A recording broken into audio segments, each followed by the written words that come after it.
स्वागत है आपका बी न्यूज़ नेशन में। मैं हूं आबिद हुसैन शेख। बीजापुर जिला एसपी आनंद कुमार के नेतृत्व में रूट मार्च। बीजापुर शहर में कल गणेश उत्सव के चलते शहर में शांति और कानून व्यवस्था की बहाली बनाने के मकसद से जिला एसपी एचडी आनंद कुमार के नेतृत्व में शहर के प्रमुख रास्तों पर पुलिस परेड करते हुए समाजघातक शक्तियों और माहौल बिगाड़ने वालों को सख्त चेतावनी और शक्ति प्रदर्शन करके संदेश रवाना किया। पुलिस विभाग ने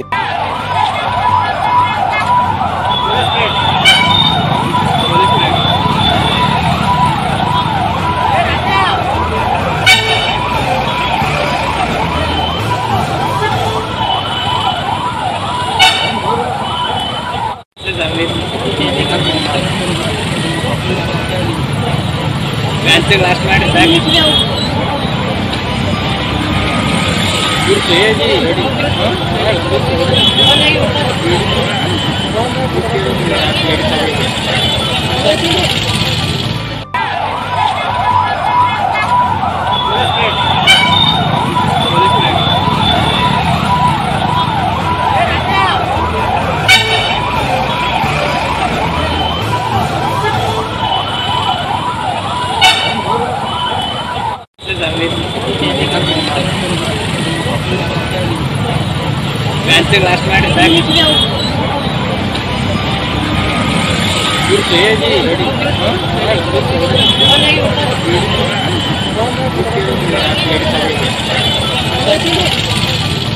और खबरों के लिए देखते रहिए बी न्यूज़ नेशन।